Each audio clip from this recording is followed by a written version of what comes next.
नमस्कार दोस्तों, all exam guide गुरु के यूट्यूब चैनल पर मैं सुजीत पांडे आप सभी का स्वागत करता हूं। यहां पर सामान्य विज्ञान साइंस का वीडियो लेकर आए हैं। रोज आपको जीके का वीडियो करवाते हैं, साइंस का वीडियो कराते हैं, करंट अफेयर्स का जल्द ही जल्द आपको अब पिछले 6 महीने का और साल भर का करंट अफेयर्स के भी वीडियो मिलने लगेंगे। जिसको करंट अफेयर्स के वीडियो चाहिए, मतलब एक ही वीडियो में आपको 50 से 100 क्वेश्चन मिलेंगे और रोज मिलेंगे, ठीक है। रैंडम क्वेश्चन मिलेंगे, कभी किसी मंथ के कभी किसी मंथ के। जिसको भी करंट अफेयर्स के वीडियो चाहिए कमेंट करके बताइए। ये वीडियो साइंस का होने वाला है, खासतौर पर ग्रुप डी के लिए, रेलवे के लिए, चाहे आप यूपी एसआई कांस्टेबल की तैयारी कर रहे हो, बिहार एसआई कांस्टेबल, मध्य प्रदेश में कहीं भी तैयारी करो, जहां जहां साइंस आती है, ये क्वेश्चन आपको बिल्कुल छिपके मिलेंगे, आपके पेपर में छपे मिलेंगे, बिल्कुल छपके आएंगे। ऐसे क्वेश्चन है, सिलेक्टेड क्वेश्चन है।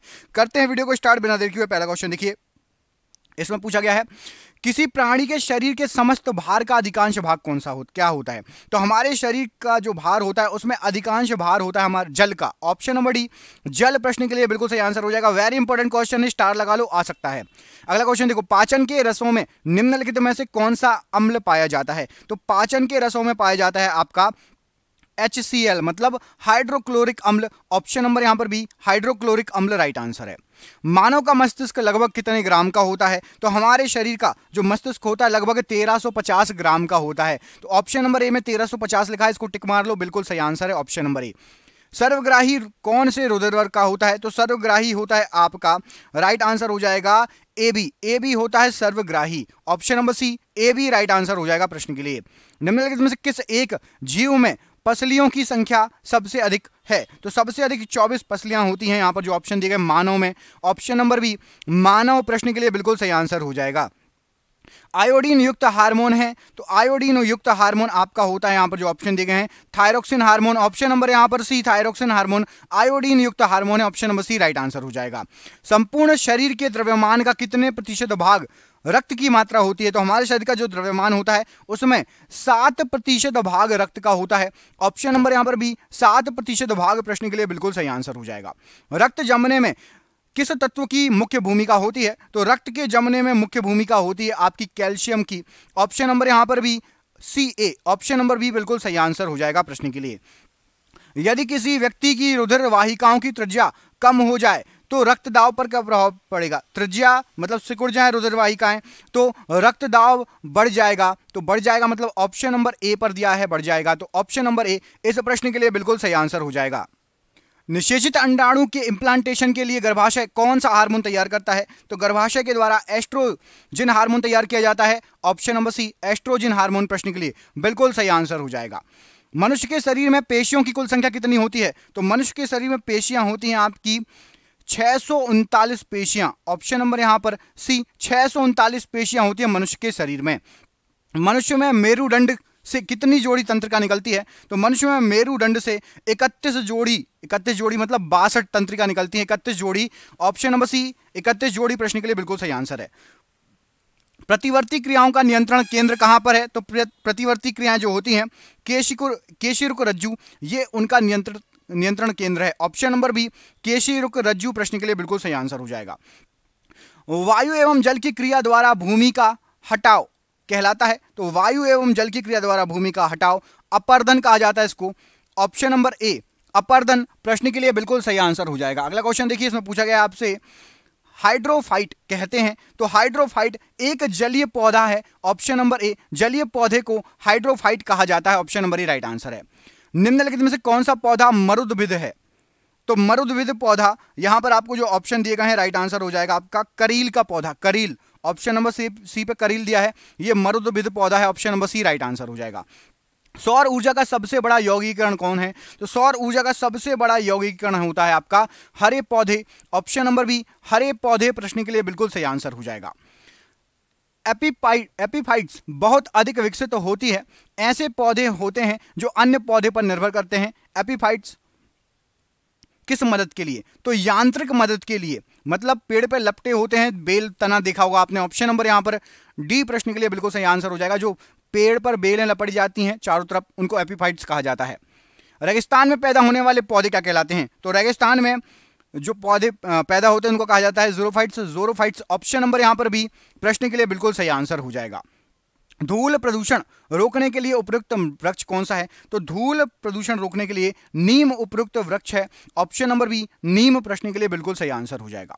वैश्विक तापन के फलस्वरूप हो सकता है, तो वैश्विक तापन के फलस्वरूप तट रेखा में परिवर्तन हो सकता है, क्योंकि जो ग्लेशियर है वो पिघलेंगे तो समुद्र में पानी जाएगा तो तट रेखा में परिवर्तन हो सकता है। मानव जनित पर्यावरण प्रदूषण कहलाते हैं, तो मानव के द्वारा जो पर्यावरण प्रदूषण होते हैं उनको कहा जाता है परजैविक। ऑप्शन नंबर सी परजैविक प्रश्न के लिए बिल्कुल सही आंसर हो जाएगा। ऊर्जा के किस रूप में प्रदूषण की समस्या नहीं होती? प्रदूषण की समस्या नहीं होती बोला गया है, तो सौर ऊर्जा में प्रदूषण की समस्या नहीं होती। ऑप्शन नंबर डी सौर ऊर्जा राइट आंसर हो जाएगा। निम्नांकित में से कौन अधिकतम ध्वनि प्रदूषण करता है कारण है? तो ध्वनि प्रदूषण आपका सबसे ज्यादा यहां पर जो ऑप्शन दिए गए हैं उसमें से जेट उड़ान, ऑप्शन नंबर ए जेट उड़ान सबसे अधिक ध्वनि प्रदूषण करेंगे, सबसे ज्यादा आवाज करते हैं वो, आपको पता होगा। मानव त्वचा का अध्ययन करने वाली विज्ञान की शाखा क्या कहलाती है? तो त्वचा का अध्ययन होता है डर्मेटोलॉजी में। ऑप्शन नंबर ए डर्मेटोलॉजी प्रश्न के लिए बिल्कुल सही आंसर हो जाएगा। जीवों के संक्रमण के विरुद्ध प्रतिरोध का अध्ययन किया जाता है, तो संक्रमण के विरुद्ध प्रतिरोध का अध्ययन इम्यूनोलॉजी में किया जाता है। ऑप्शन नंबर ए इम्यूनोलॉजी प्रश्न के लिए बिल्कुल सही आंसर हो जाएगा। रक्त में एंटीबॉडी और एंटीजन के अध्ययन को क्या कहा जाता है? तो रक्त में एंटीबॉडी और एंटीजन का अध्ययन सीरोलॉजी कहा जाता है।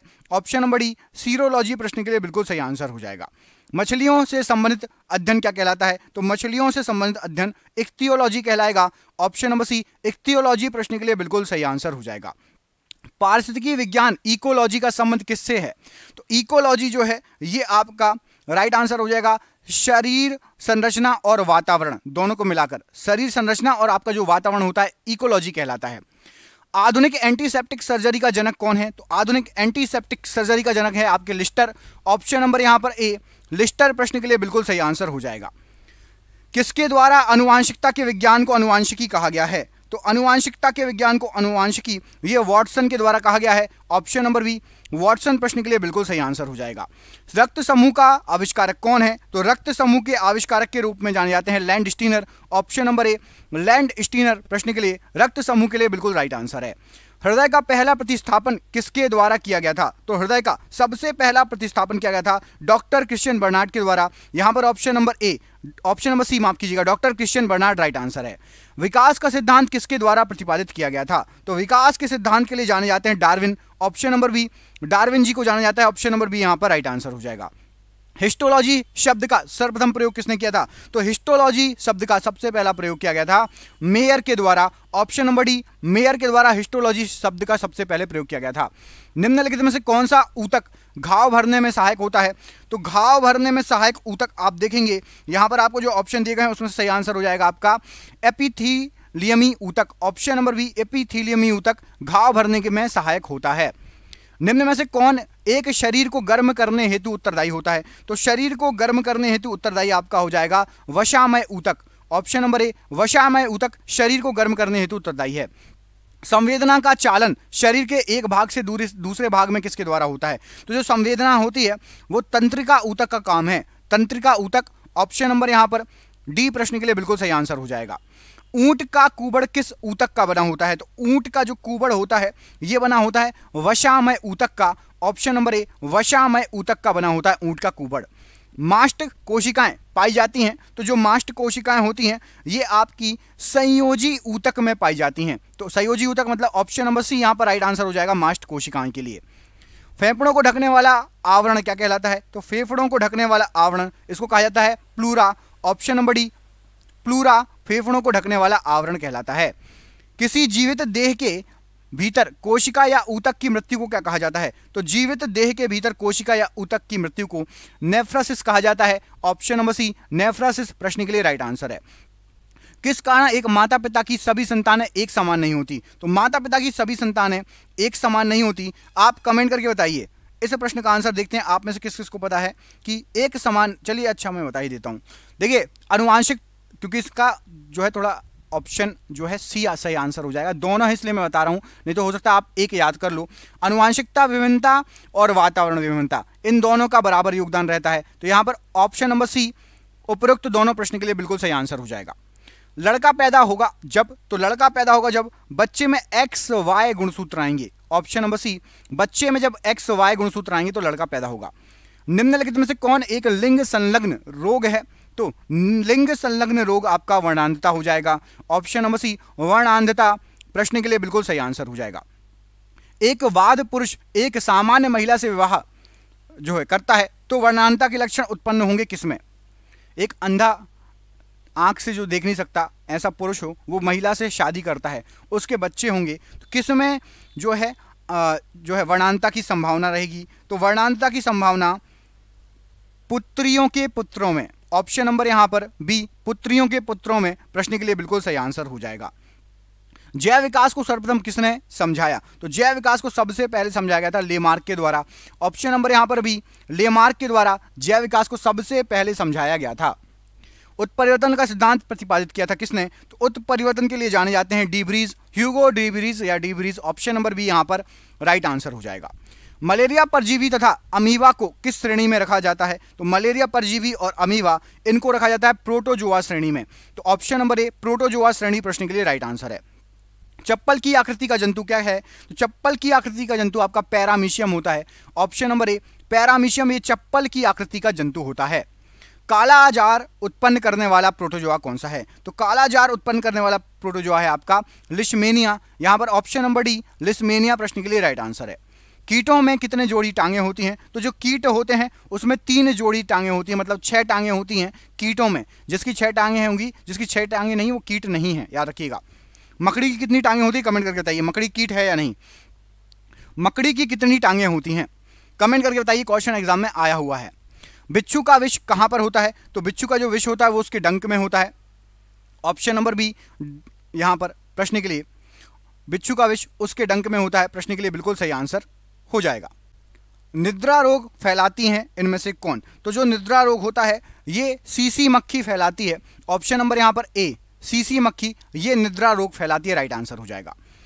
तारा मछली निम्नलिखित में से किस संघ का प्राणी है? तो तारा मछली जो रहती है स्टारफिश, ये राइट आंसर हो जाएगा आपका यहां पर प्रश्न के लिए echinoderma. Option number echinodermata, option number यहां पर बी प्रश्न के लिए बिल्कुल सही आंसर हो जाएगा।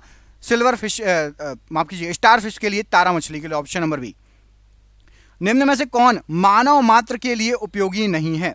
मानव मात्र के लिए उपयोगी नहीं है तो फीताकृमि, ऑप्शन नंबर सी ये आपका उपयोगी नहीं है मानव मात्र के लिए। ऑप्शन नंबर सी प्रश्न के लिए बिल्कुल सही आंसर हो जाएगा। जेलीफिश के नाम से जाना जाता है तो जेलीफिश राइट आंसर हो जाएगा, ये है आपका Aurelia. Option number C Aurelia प्रश्न के लिए बिल्कुल सही आंसर हो जाएगा जेलीफिश के लिए। मेढक का लार्वा क्या कहलाता है? तो मेढक का लार्वा कहलाता है आपका टेडपोल। ऑप्शन नंबर ए टेडपोल मेढक का लार्वा राइट आंसर है। शीत रक्तीय प्राणी है तो शीत रक्तीय ठंडे खून का प्राणी आपका मछली, छिपकली, मेढक ये सभी। ऑप्शन नंबर यहां पर डी ये सभी प्रश्न के लिए बिल्कुल सही आंसर हो जाएगा। विषैली छिपकली इनमें से कौन सी है? तो यदि विषैली छिपकली आप देखेंगे यहां पर आपको जो ऑप्शन दिए गए हैं क्या क्या दिया गया है, इसमें से विषैली छिपकली पूछा गया है तो यह है आपकी हीलोडर्मा। ऑप्शन नंबर सी हीलोडर्मा जो है ये विषैली छिपकली कहलाती है, option number C right answer हो जाएगा प्रश्न के लिए। समुद्री सर्प को कहा जाता है इनमें से क्या? तो समुद्री सर्प को डेविल फिश कहा जाता है। Option number C devil fish ये समुद्री सर्प होता है। सर्प में मध्य कर्ण नहीं होता, वे ध्वनि ग्रहण करते हैं किससे? तो सर्प में त्वचा के थ्रू वो ध्वनि को ग्रहण करते हैं। ऑप्शन नंबर सी त्वचा के थ्रू सर्प ध्वनि ग्रहण करते हैं। मेढक में फर्टिलाइजेशन की प्रकृति होती है तो मेढक में होता है बाह्य फर्टिलाइजेशन। तो ऑप्शन नंबर ए बाह्य फर्टिलाइजेशन मेढक के लिए राइट आंसर है। अधिकांश कीट श्वसन कैसे करते हैं? तो अधिकांश कीट ये वातक तंत्र से श्वसन करते हैं तो ऑप्शन नंबर बी वातक तंत्र प्रश्न के लिए बिल्कुल सही आंसर हो जाएगा। तालाबों और कुओं में निम्नलिखित में से किस एक को छोड़ने से मच्छरों को नियंत्रित करने में मदद मिलती है? तो तालाबों और कुओं में आप गैम्बूसिया को छोड़ देंगे तो मच्छरों को नियंत्रित करने में मदद मिलेगी। Option number C gambusia right answer हो जाएगा। निम्नलिखित में से किस एक सर्प का मुख्य भोज दूसरे अन्य सर्प होते हैं? तो नागराज या किंग कोबरा, इनका जो मुख्य भोजन होता है दूसरे छोटे छोटे सांपों को खाते हैं ये। भारतीय वन्य जीवन के संदर्भ में उड्डयन वल्गुल निम्नलिखित में से क्या है? तो उड्डयन वल्गुल ये चमगादड़। ऑप्शन नंबर ए चमगादड़ प्रश्न के लिए उड्डयन वल्गुल के लिए बिल्कुल सही आंसर हो जाएगा। निम्न में से किसमें रक्त नहीं होता किंतु श्वसन करता है? तो रक्त नहीं होता लेकिन श्वसन करता है hydra. Option number C hydra प्रश्न के लिए राइट आंसर है। श्वसन की क्रिया संपन्न होती है, तो श्वसन की क्रिया जो है ये माइटोकॉन्ड्रिया में संपन्न होती है। ऑप्शन नंबर डी माइटोकॉन्ड्रिया प्रश्न के लिए राइट आंसर है। हमारी छोड़ी हुई सांस की हवा में CO2 की मात्रा लगभग कितनी प्रतिशत होती है? तो सांस की 4% होती है CO2 की मात्रा छोड़ी गई सांस में। ऑप्शन नंबर ए राइट आंसर हो जाएगा। क्रेब्स चक्र में किसका संश्लेषण होता है? तो क्रेब्स चक्र में पायरुविक अम्ल का संश्लेषण होता है। ऑप्शन नंबर ए पायरुविक अम्ल राइट आंसर है। अनोक्सी श्वसन का अंतिम उत्पाद क्या होता है? तो अनोक्सी श्वसन जो होता है आखिरी उत्पाद होता है आपका लैक्टिक अम्ल। ऑप्शन नंबर डी लैक्टिक अम्ल राइट आंसर है। मनुष्य के शरीर में मुख्य नाइट्रोजनीय अवशिष्ट कौन सा होता है? तो मनुष्य के शरीर में मुख्य नाइट्रोजनीय अवशिष्ट यूरिया होता है। तो ऑप्शन नंबर ए यूरिया प्रश्न के लिए बिल्कुल सही आंसर हो जाएगा। रक्त की अशुद्धियां किस अंग में जाकर छनती हैं? तो रक्त की अशुद्धियां वक्र या किडनी में जाकर छनती हैं। ऑप्शन नंबर डी किडनी या वक्र प्रश्न के लिए बिल्कुल सही आंसर है। मानव मूत्र का पीला रंग किसके कारण होता है? तो मानव मूत्र का जो पीला रंग होता है यहां पर आपका राइट आंसर हो जाएगा यूरोक्रोम के द्वारा होता है, और यूरोक्रोम दिया है ऑप्शन नंबर ए में। यूरोक्रोम ऑप्शन नंबर ए प्रश्न के लिए बिल्कुल सही आंसर हो जाएगा। धुआं उदाहरण है इनमें से किसका? तो धुआं जो उदाहरण होता है वो होता है आपका ठोस का गैस में विलयन। ऑप्शन नंबर यहां पर सी ठोस का गैस में विलयन धुएं का उदाहरण है। बैटरी के इलेक्ट्रोलाइट में पाई जाने वाली साधारण अशुद्धता कौन सी है? तो बैटरी के इलेक्ट्रोलाइट में आपकी सोडियम क्लोराइड की अशुद्धता पाई जाती है। ऑप्शन नंबर ए सोडियम क्लोराइड राइट आंसर है। सर्वाधिक प्राचीन मोलस्क किसे माना जाता है? तो सबसे पुराना जो मोलस्क माना जाता है ना वो नियोपिलाइना। ऑप्शन नंबर डी नियोपिलाइना को सबसे पुराना मोलस्क प्राचीन मोलस्क माना जाता है। पाचन क्रिया में प्रोटीन किस पदार्थ में बदल जाते हैं? तो पाचन क्रिया के अंदर प्रोटीन एमिनो अम्ल में बदल जाते हैं। ऑप्शन नंबर यहां पर सी एमिनो अम्ल राइट आंसर हो जाएगा। ओजोन परत किस मंडल में पाई जाती है? तो ओजोन परत आपकी पाई जाती है समताप मंडल में। ऑप्शन नंबर बी समताप मंडल राइट आंसर है प्रश्न के लिए। पावोक्रिस्टिसस किसका वैज्ञानिक नाम है? तो पावोक्रिस्टिसस ये मोर का वैज्ञानिक नाम है। ऑप्शन नंबर यहां पर डी मोर प्रश्न के लिए राइट आंसर हो जाएगा। इथिलीन अणु की आकृति कैसी होती है? तो जो इथिलीन अणु होता है उसकी आकृति होती है समतल त्रिकोणीय। ऑप्शन नंबर सी समतल त्रिकोणीय राइट आंसर हो जाएगा। मलेरिया बुखार पैदा करने वाला प्रोटोजोआ इनमें से कौन सा है? Plasmodium protozoa. Option number C प्रश्न के लिए बिल्कुल सही आंसर हो जाएगा मलेरिया बुखार के लिए। अगला क्वेश्चन देखिए, कंप्यूटर की भौतिक बनावट क्या कहलाती है? तो कंप्यूटर की भौतिक बनावट ये हार्डवेयर कहलाती है। Option number B hardware computer की भौतिक बनावट है। कुनैन प्राप्त होता है इनमें से किससे? तो कुनैन जो है ये सिनकोना से प्राप्त होता है। ऑप्शन नंबर सी सिनकोना की छाल से कुनैन प्राप्त होता है। लाइकेन दो जीवों को सहजीवन माना जाता है, वे सूक्ष्म जीव हैं। तो लाइकेन जो है ये कौन कौन से हैं? एक तो शैवाल और दूसरा कवक। ऑप्शन नंबर बी शैवाल और कवक प्रश्न के लिए बिल्कुल सही आंसर हो जाएगा। ऑर्निथोफिली परागण होता है, तो ऑर्निथोफिली परागण ये पक्षियों के द्वारा होता है। ऑप्शन नंबर सी पक्षियों के द्वारा होता है ऑर्निथोफिली परागण। जब कोई पिंड धनावेशित होता है तो वो इलेक्ट्रॉन का परित्याग करता है। ऑप्शन नंबर ए इलेक्ट्रॉन का परित्याग राइट आंसर हो जाएगा। विषाणु को किसने सबसे पहले यह बतलाया कि वह सजीव नहीं है? तो विषाणु को सजीव नहीं है ये स्टैनली ने सबसे पहले बताया था। Option number C Stanley right answer हो जाएगा। खाने में प्रयोग किया जाने वाला तेल किस प्रक्रिया से घी में परिवर्तित होता है? तो घी में परिवर्तित होता है हाइड्रोजनरेशन के द्वारा। ऑप्शन नंबर ए हाइड्रोजनरेशन प्रश्न के लिए बिल्कुल सही आंसर हो जाएगा। किस पौधे के तने से साबूदाना बनाया जाता है? तो साबूदाना बनाया जाता है साइकस से। ऑप्शन नंबर बी साइकस साबूदाने के लिए बिल्कुल सही आंसर हो जाएगा। सौरमंडल में कौन सा अत्यधिक तीव्र या चमकीला ग्रह है? तो सौरमंडल में शुक्र ग्रह अत्यधिक तीव्र और चमकीला ग्रह है। ऑप्शन नंबर ए शुक्र ग्रह राइट आंसर है। सर्वाधिक समय तक जीवित रहने वाला प्राणी कौन सा है? तो सबसे ज्यादा समय तक जीवित रहने वाला प्राणी यहाँ पर कछुआ। ऑप्शन नंबर बी यहाँ पर जो ऑप्शन दिए गए हैं उनमें से कछुआ राइट आंसर है। निम्नलिखित में से कौन विद्युत धारा का सबसे अच्छा सुचालक है? तो विद्युत धारा का सबसे अच्छा सुचालक आपका चांदी है। ऑप्शन नंबर यहाँ पर सी चांदी प्रश्न के लिए बिल्कुल सही आंसर है। सर्वप्रथम जीवों का वैज्ञानिक वर्गीकरण प्रस्तुत किया गया था किसके द्वारा? तो वैज्ञानिक वर्गीकरण लीनियस ने प्रस्तुत किया था। ऑप्शन नंबर ए लीनियस राइट आंसर हो जाएगा। स्नेल का नियम संबंधित है, तो स्नेल का नियम प्रकाश के अपवर्तन से संबंधित है। ऑप्शन नंबर बी प्रकाश का अपवर्तन राइट आंसर हो जाएगा। मनुष्य के शरीर में पैर की हड्डी कैसी होती है? तो मनुष्य के शरीर में जो पैर की हड्डी होती है वो खोखली होती है। ऑप्शन नंबर ए खोखली प्रश्न के लिए राइट आंसर हो जाएगा। और ये रहा आज का आखिरी क्वेश्चन, पृथ्वी के सबसे करीब स्थित मंडल कौन सा है? तो पृथ्वी के सबसे करीब है आपका क्षोभ मंडल। ऑप्शन नंबर ए क्षोभ मंडल राइट आंसर है। आपके लिए सरप्राइज क्वेश्चन है, कमेंट करके बताइए काला जार उत्पन्न करने वाला प्रोटोजोआ इनमें से कौन सा है? काला जार किसके कारण होता है? कमेंट बॉक्स में कमेंट करके बताइए।